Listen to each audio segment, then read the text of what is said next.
we're going to kick off with, all things, deal execution, back to basics. What are the fundamentals? I figured before we dive in, because, talking to a few people before who were asking what we're going to cover in this session, I think it can mean a lot to different people, especially depending on, what segment you're selling into, what vertical, what type of product you have, pre-sales, post-sales. So maybe we can go around and kind of name what, maybe your top two or three things that you think about you would want kind of from an expectation perspective, your reps or CSMs focused on when it comes to, sales fundamentals 101. Maybe to start as an example, like for me, one of the most important things when I think about, basics is sense of urgency with your clients. Like I'm like, hey, I want you to send that follow-up day of, ideally right after, unless you have a back-to-back call. I think you setting the pace and the tone of what the engagement looks like, and I really believe time kills all deals.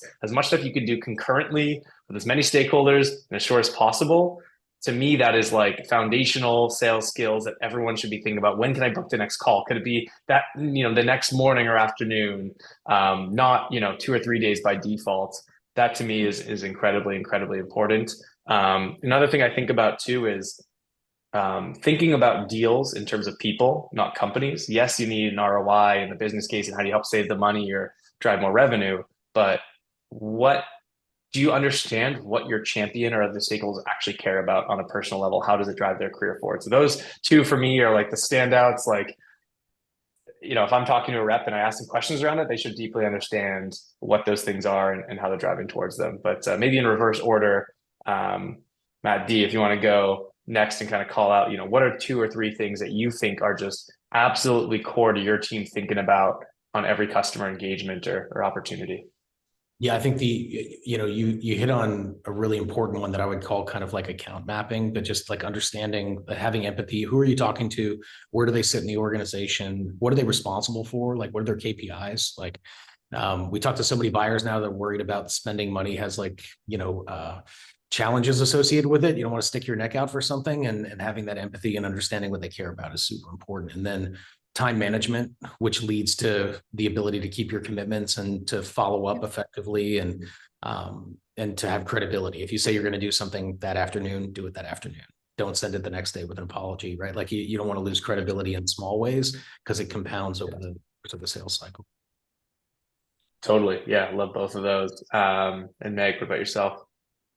Yeah, I would say to take that one step further is don't overcommit yourself to. There are parts of your selling process or the contracting process that do take more than just getting off the call and having that solution. But say, I will follow up with you at this time and follow up. Do not let it sit. Even if the answer is I'm still looking into this, always follow up with the timeline that you set. Don't just leave it open-ended. The other piece is I always tell my SDRs and sellers and AMs, CSMs, everyone, if you cannot reiterate the customer or the buyer's problem back to them and they agree that that is the problem you're trying to solve, do not get off the phone. Keep going till you guys land on an agreed upon problem statement that is tracked in your deals. And that's what you should reconfirm that at the beginning of every call. It'll help you become more of a consultative partner versus just having a transactional selling engagement. Totally. Matt, anything to add to that?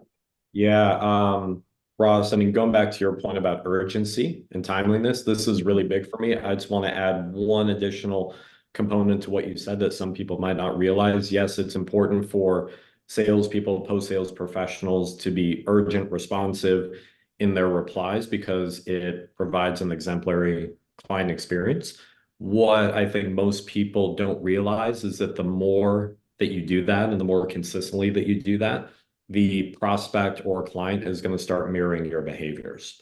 Not all the time, but more often than not, right? If they see you being super responsive and, driving urgency, they're going to respond in kind. You're going to notice that they're going to start responding to you more quickly, more often, right? Which as a salesperson, especially something that we all want. We want our prospects to get back to us in a much more timely fashion than maybe they do right now. The other one that I would add, and it ties into something that Meg mentioned a moment ago, as far as being able to repeat the client's problem back to them, sort of taking a step back in a larger sense. You got to be able to teach your prospects something, right? You know, buyers right now, they don't want you to regurgitate information. They want you to teach them something, right? And what is the way to do that when we talk about fundamentals? It's doing research before you hop on the call, right?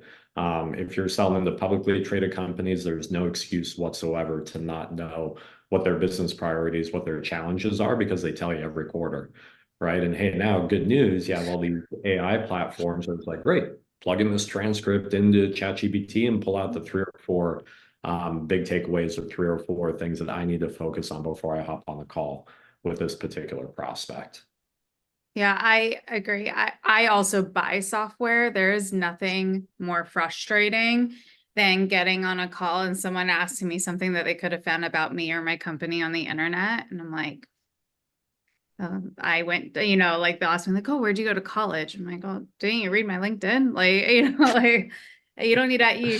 There's a different way to engage me. And that's usually, oh, so what does your company do? Oh my gosh, the worst. So yeah, there's no excuse anymore. And considering, 80+% of the buyer's journey is done independent of a seller. If that buyer is willing to get on the phone with you, they're likely on their way to being qualified, and speed is needed. Totally. And maybe to round things up, the last thing that came to mind is, you both were sharing that was, oh man, yeah, don't even get me started with the what's keeping you up at night. You should have an opinion about that, which kind of is the last point, which is, I think the bar for sales or CS, whatever role you are customer facing now, is a strong point of view. Not just, hey, I know about my industry, I know about you, is like, why you over everyone? There's a million different solutions, whether it's technology, whether it's services to solve problems these days. Why specifically you? What is your way of thinking about things that might or might not align to either the business or the person you're talking to at the other end, which I think has a lot to do with the conviction you're going to give your sellers and your frontline people, like giving them the point of view, saying, hey, this is the type of people we work with, helping them qualify, helping them run someone through the process, which ties really well to the having an opinion around what it looks like to buy. Like, hey, these are not just the next steps, not just booking you for a meeting. Here's how to think about validating this. Here's the people on your side that need to be involved. My side, what is it going to look like? I always think about the best buying experience at an amazing restaurant. And they're like, hey, what do you like? Whatever. Okay, I'm just going to walk you through this thing. This is going to be a great experience. I'm just going to tell you, because you're not going to be able to pick through this whole menu. So that's kind of how I think about, what kind of the basics look like from a great seller. Yeah, I would just add to that. I mean, that restaurant example, something to keep in mind to crystallize that. Buyers in general, they don't want more choices. They want to be more confident in the choice that they make, right? So when you come in with that strong of a perspective, and again, having done that education in advance is going to put you in a much better position. Totally. Yeah, kind of sharing that point of view and understanding what that looks like. But I think we can go on and on about what these good examples are, how you want people to be showing up in front of your customers. My point of view, my belief that people might disagree with is the hard part isn't identifying what the laundry list of great best practices are. It's actually driving consistent practice of that, doing that no matter what. How do you build a culture and guardrails around that? Be really excited to hear your takes on what are some of the things you've tried to do that did not result in maybe becoming a standard, and the things that you've kind of found and hacked together to really build kind of a repeatable, consistent way of showing up kind of great with your clients. Meg, if you want to kick this one off. Yeah. One, I automate wherever I can. So whenever I can bring in tools that either we have a conversational intelligence tool that extracts data or extracts verbiage around our different sales methodologies that we use for qualification, and will auto update Salesforce. It cuts non-revenue generating activities. It increases data integrity and accuracy, but it also saves the seller time. Whenever you can automate something like that, it's very, very helpful. But moreover, it's sales processes in general are just tend to be really clunky, and it's easier to add more and more and more to them. That's a lot to ask a seller to do when we kind of expect them to be a little bit of an expert at everything. They have to be a product expert, they have to be a process expert, they have to be a contracting expert. That's a lot of expectation. So whenever you can like cut the clutter, like cut the crap, like and get down to the brass tacks of what do you need as a leader to correctly forecast your pipeline. Yeah, I think keeping it simple, is probably the way to go. You can do it through automation. I think one thing I've learned over the years is like you can't make people change their behavior, but they will respond to incentives, right? And oftentimes we forget that most of the reps and the solution engineers and the success managers, they care about what we care about. And so they look to model behavior based off of that. So if I demonstrate a genuine curiosity, and even if an account executive hits me up on Slack and says, I'd love to pull you into this deal, my first response is, what business problem are we solving? Hey, before we get into like scheduling, and of course I'm going to help you, but like what business problem are we solving for them, and why Sion and why now? Right. And if you, whether it's on a forecast call or it's in casual interactions or somebody tells you about a deal they're excited about and your response is those things, they will learn to pattern their behavior after the fact that like, that's what the CRO cares about. And so they're going to start to model their behavior that way. Love that. Yeah. Matt? Yeah, I was going to say, agree fully with automation when we talk about building a culture around this. It's always going to be important, I think, to build a culture around highlighting what the peers are doing to be successful, right? And executing these tasks, these strategies, these processes, right? But both on the positive side, right? We're fortunate enough here at Sales Assembly to work with a few hundred different B2B software companies, and we kind of hear what some leaders do and what they don't do when it comes to building and maintaining this type of high performance culture internally. I know of one company where, forget what the cadence is, either weekly or monthly, whatever the case may be, they have a session where they review what they believe to be, the best gong calls were over the previous, week, 2 weeks, just so that they could highlight again, hey, here's what your peers are doing as it relates to these fundamentals that are moving these deals along. But also at the same time, giving the reps the opportunity, creating a safe environment where they could highlight like, well, crap, I just got off a terrible call. I bombed it. I need to share it with the group, right? It's just I got to get this off my chest. And B, I also want to use this as maybe a good learning opportunity or teaching opportunity for the other reps on the team. Like, hey, by the way, this thing that I did, don't do that going forward, right? Because I know this was a miss. So again, going back to creating that culture, creating that safe space, that environment where you can highlight everyone's wins as far as following this process and hopefully moving more and more deals into the closed won column while not ignoring folks that maybe have some misses, which we all do, and giving them an opportunity to share those, again, for the benefit of the team. I noticed in the chat, there was a mention that we ask way too much from AEs and frontline managers. I think the frontline manager piece is something that we forget about a lot. We do a lot for the ICs. We do a lot for that frontline sales and our customer facing motion. And then we kind of like skip to data, like what does finance need? What does the exec team need? What does the board need?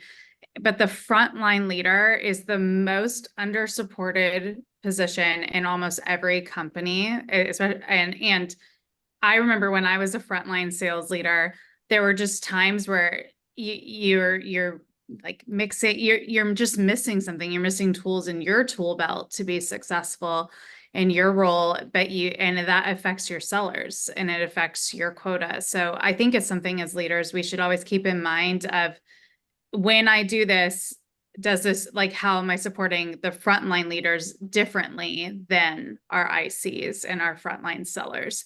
Because it is really a different logic. And then there was a question about, it's called attention.tech, is the conversational tool that uses AI and does auto updates to Salesforce. Awesome. Thanks for sharing that. And maybe to double click, Matt, I loved your point. And I think it's less about like, hey, what are we doing in those meetings, but carving out time outside of working with customers or prospecting to get better, I think is, is that drumbeat. And it's so hard because we're like, hey, we want to be hitting goals. We want you out on the field, like talk to customers, send emails. Pulling away sometimes almost seems counterproductive. But I think the most high performance teams that I've seen have the most time that they spend internally talking about deals as a group, creating that safe space to, it reminds me of, I know salespeople are famous for their sports analogies, but think about game tape. Like, what do the most high performant teams in the world do that prep for, the once a week football game where it matters? They spend the whole week prepping.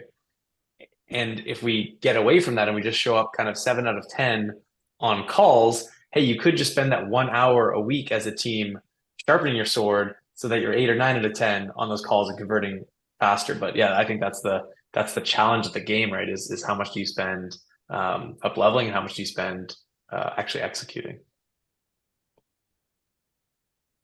Matt, I loved how you called out learning from the bad call. Like good sellers love to win, but we all have bad calls, and we should be confident enough and have enough team trust to come and say, hey, coach my call. Yeah, Matt, we know. It's okay to say this call wasn't great. Let's break it down. And there's a lot of great tools out there that help with that too. But I love a good pitch off. We try to train in 4s. So we learn, we role play, we do learn like reinforcement alone, and then we come back together as a group. And that's how we learn like new skills or new products. And but a pitch off is always a good way to get that camaraderie and that competition in there while sharpening our sword, like you said, Ross. Awesome.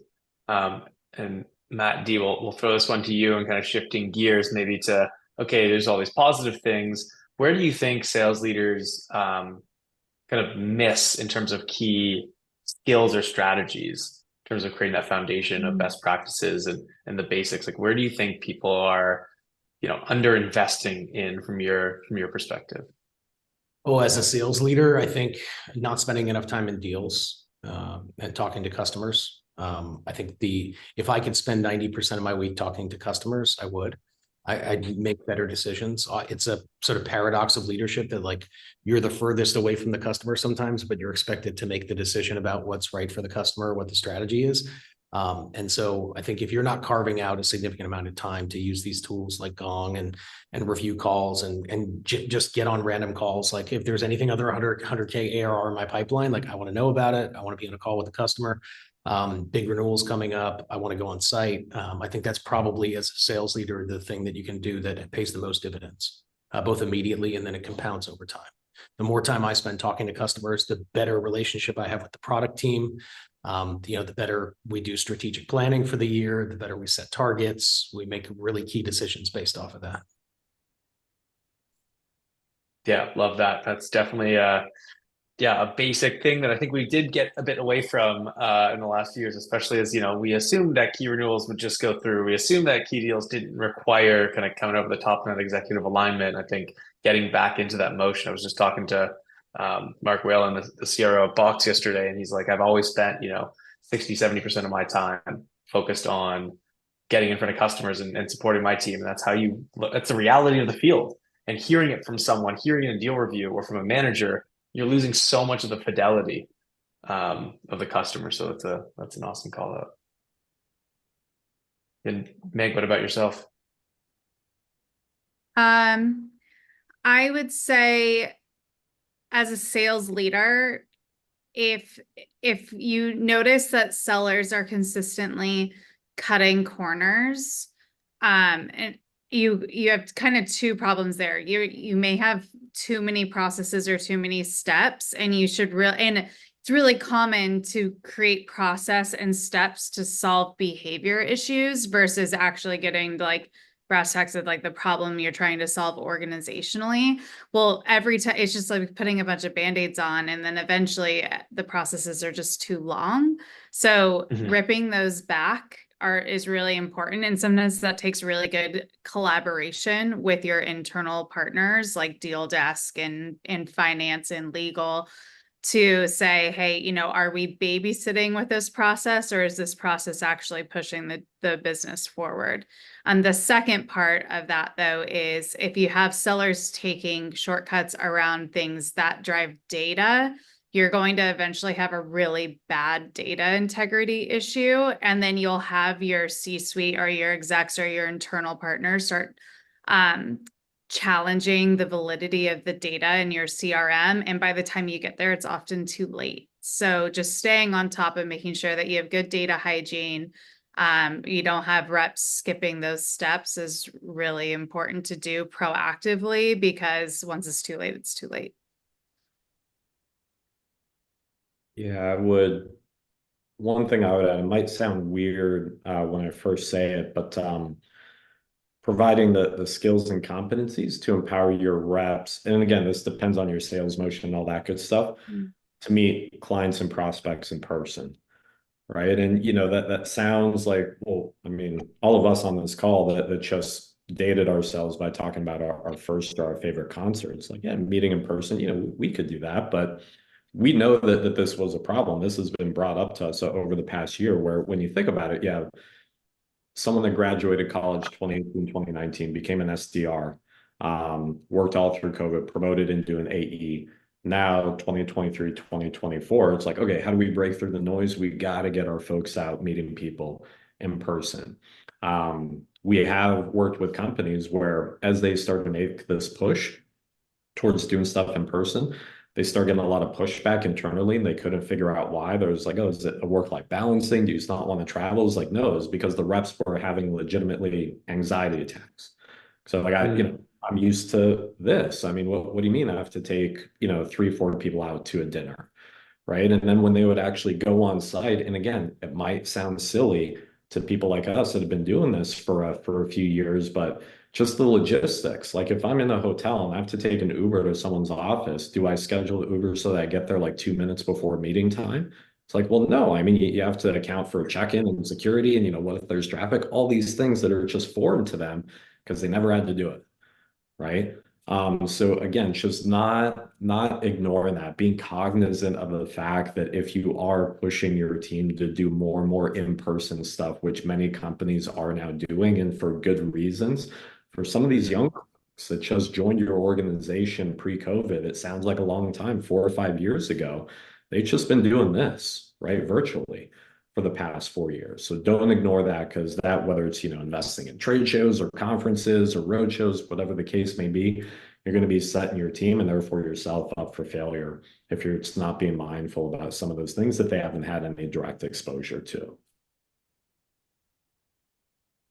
Yeah, probably a lot I'm of so glad. Oh, go for it, Matt. like there's probably a lot of things like that. If your career has spanned 2018, 19 to the present, that it was such a different environment, whether it was zero interest rates or COVID, like there's probably a lot of skills that they're really good at that we're not, and probably a lot of things that we had ingrained into us that we could share better with them.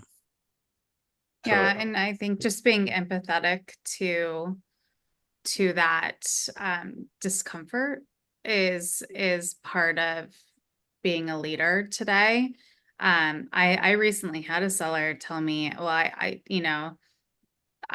they didn't know how to do their expenses. Like, they just didn't know how to do those things. And to us, it's like, oh, well, you just go into Abacus and you figure it out, but you have to kind of stop and say, no, like, it's a good teaching moment, but it's also a good investment moment of showing that you care beyond hitting quota. You care about their development as a person, you care about them as a person, and you want them to be comfortable. You want them to succeed.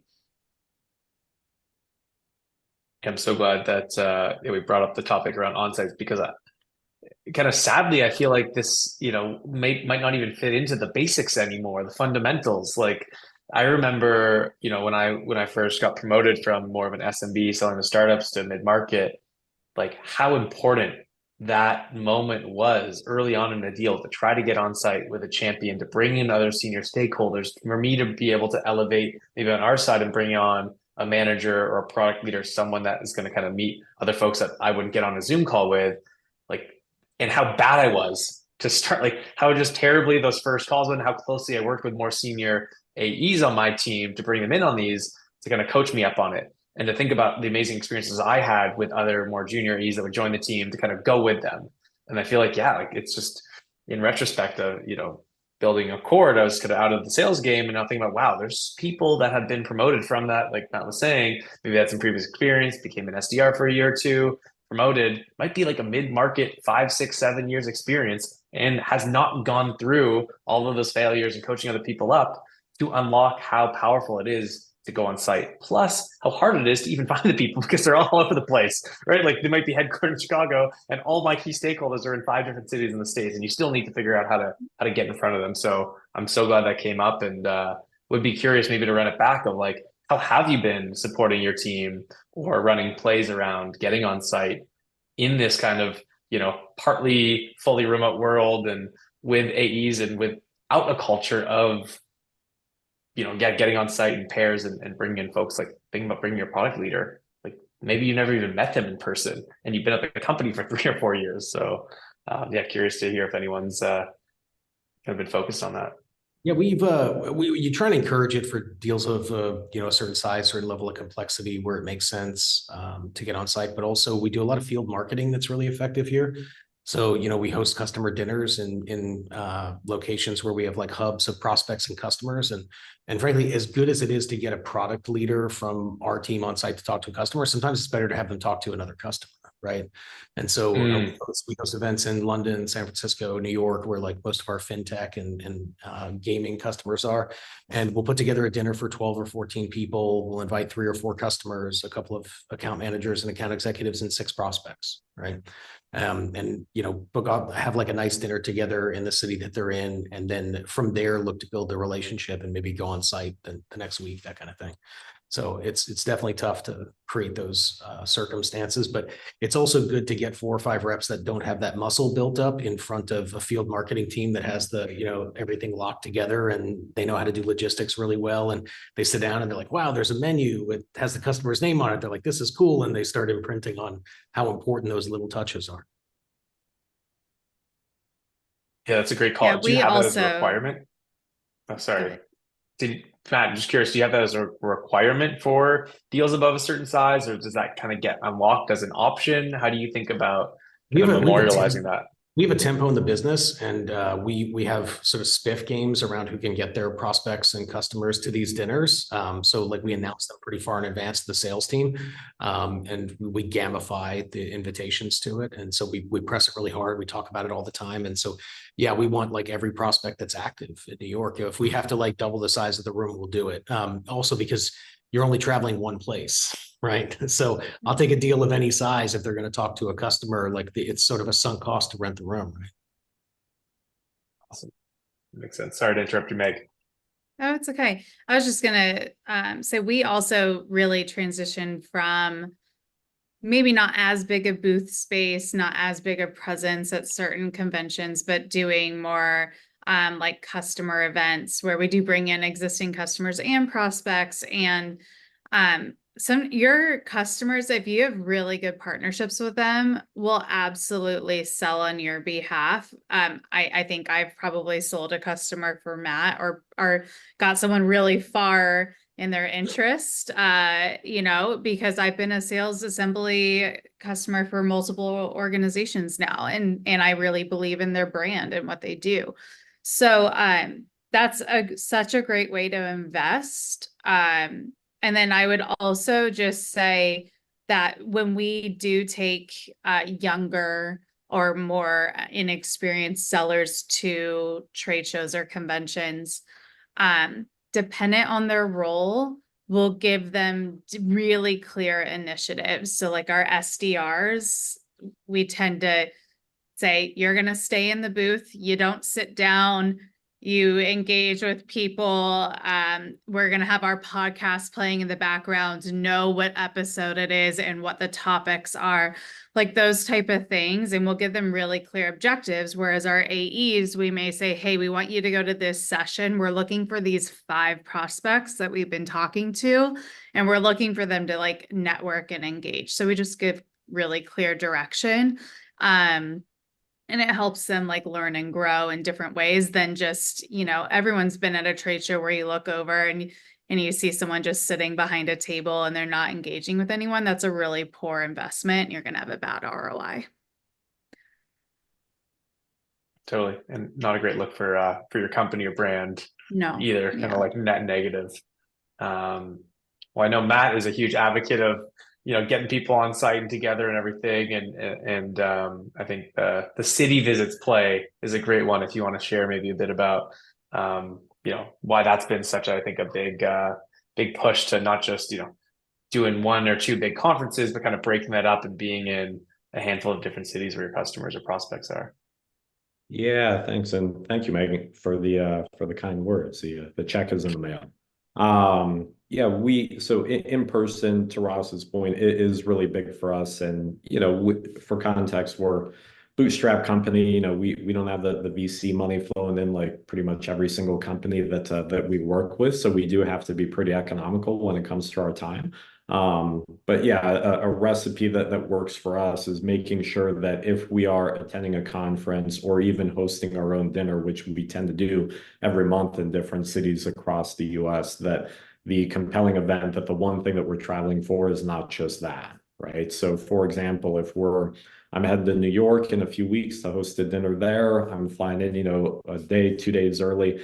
I have to make sure, and I'm holding myself accountable, and the team holds me accountable. It's like, hey, I have to have meetings stacked, one-on-one meetings stacked with both prospects and clients and other partners, maybe VCs or PEs that we work with. It needs to look like any other work day. I can't just be, chilling in my hotel, eating Chipotle and watching Netflix. That being said, that there is, and I believe, Matt, you brought this up earlier, just as far as the disbursement, right? Or maybe Ross brought it up. It is tough to do like the old school kind of, where it's like, yeah, I'm going to fly into San Francisco. I'm going to stack up like 5 days of meetings, because even though the company may be based there, the folks that you want to meet with, they may live in Nashville or Columbus or whatever the case may be right now, which does make it a little bit tougher. The one thing that I will say, it's taken a couple steps back.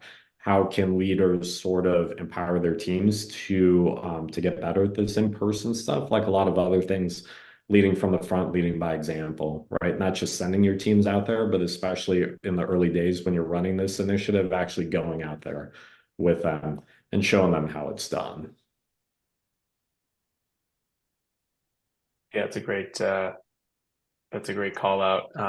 And yeah, definitely, back in the day, I remember like, oh, I'm going to spend, 2 weeks before I go to a city, I'm going to spend, a few hours setting up, the same kind of note, hey, I'm going to be in town, and super easy to get the calendar filled out that way. And now they're like, oh, well, I'm out in, Jersey or Connecticut. Like, I see if I can train down that day. It's like so much more challenging to get FaceTime these days. Well, yeah, which by the way, that still works. I think to Matt's point before, if it's a big enough deal, like, yeah, I'm perfectly comfortable. I'm not sure how everyone feels about this. I'm perfectly comfortable sending out a white lie where it's like, yeah, I'm going to be in Flint, Michigan for a few days. Yeah, it's tiny town. Like, hey, so you're going to be in the town, happen to be coming into Flint. Let me know if you're open to a cup of coffee. That play does still work. Totally agree. And they kind of know, and they're just like, oh, I wouldn't ask you to come here, but if you're saying that like you're around, like, cool, that would be great, but I'm not going to ask you to, maybe fly into Chicago and then take a train for 50 minutes to the suburbs. But they're graciously allowing you not to reek of desperation, but it works like 90% of the time, for sure. It does. It totally does. Well, maybe to wrap up, because I know we got about 5 minutes left.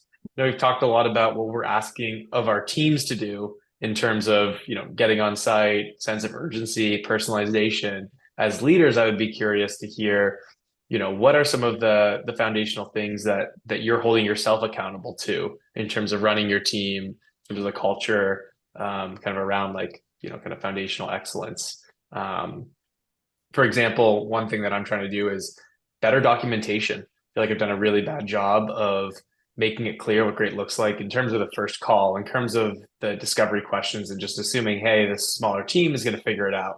That's been an area that I've been really trying to kind of hold myself accountable to. But any other areas in terms of like the basics of sales leadership that this group is kind of focused on? Yeah, I think we spent a lot of time at the end of last year, and we went like a level deeper into the organization of pulling sales and revenue leaders into the formulation of the planning process to give them a little bit of visibility into sort of what the numbers and the territories and the attainment assumptions and those kind of things look like. Mostly because I want to be really bought into it.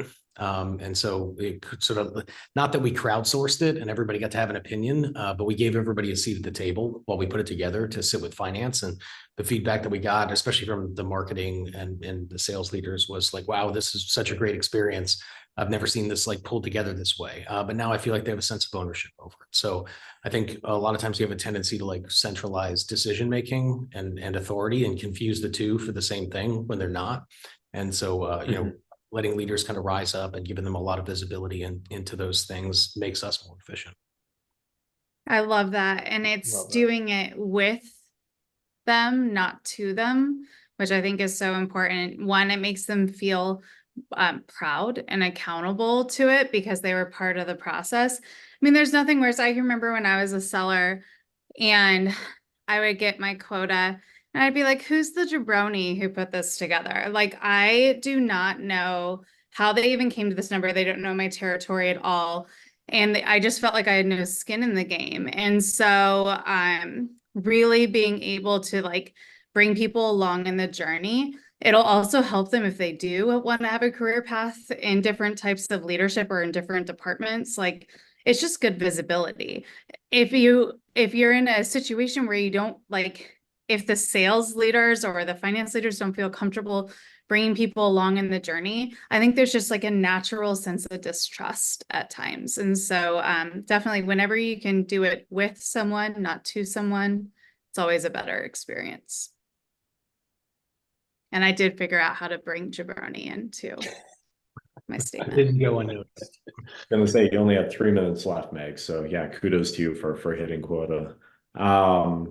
Yeah, I can't disagree with any of those. Of course, fantastic answers. This is tough to try to add something new. I mean, Ross, I will say that terrible documenter. I mean, Win.ai, I dropped it in the chat. Sounds like a similar solution that Meg is using at Rev. That's been a godsend for us. You know, the other one, and it's kind of a step back, might sound a little bit esoteric. One of the things that, especially when it comes to building, maintaining just positive culture in general, focus on getting a deep understanding of what motivates and what doesn't motivate the people on your team. Because, you know, especially as many of the organizations might still be going through rocky times and some of them might still have staffing changes, forced or unforced, right, that impact morale. Getting a good understanding of what really matters to your team. And there are exercises. We actually ran one as a company at our offsite about a month ago.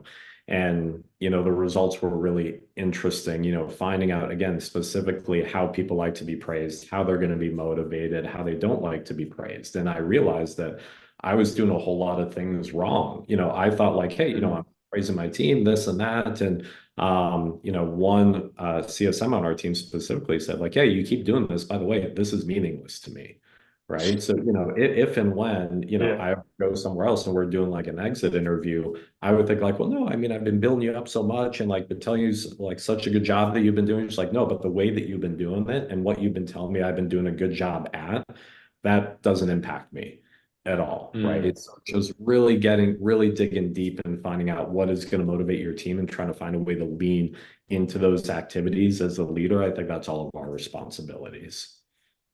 Yeah, I would add one more is at the higher up you get in your career, the farther you get from actually executing all these processes and procedures that we expect from people. Go run a deal from beginning to end. See the process. If you cannot do it yourself, it is it's very likely that they cannot either. Or they're hitting a lot of unnecessary friction. I try to run a deal with a customer, like real life deal, at least 3 times a year. And then that's where I'm sitting there. Like right now, we just removed or hid like half of the opportunity fields in Salesforce because like no one even uses these. Just get rid of them. They were band-aids put in over time to solve an immediate need.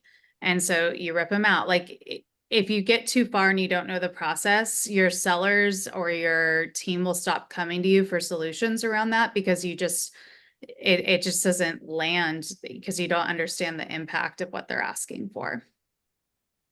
Totally. I think that's a great note to leave on is, as we think about all of the expectations that we put on sellers and managers and revenue teams, is you're not going to have the same lens. And how do you make sure that you're both, collaborating with them, getting their feedback? Yes, we have our perspective. We need to get stuff done. We need to hit numbers, but what does it really look like on the front lines? And how are we, if we're expecting people to go on site, how are we arming them to be successful? If we're expecting them to be great at Salesforce input, are there 24 fields or 4 fields that really matter? So I think it's a really great reminder to sign out on. But huge thank you to Matt, and Meg we're going to figure out how to keep the one letter first name thing rolling for future classes. But thank you so much for making the time and sharing your thoughts with the community. And for those joining live or listening, hopefully you learned a few things and can take this to your team. But yeah, super fun session, everyone. Thanks, everyone.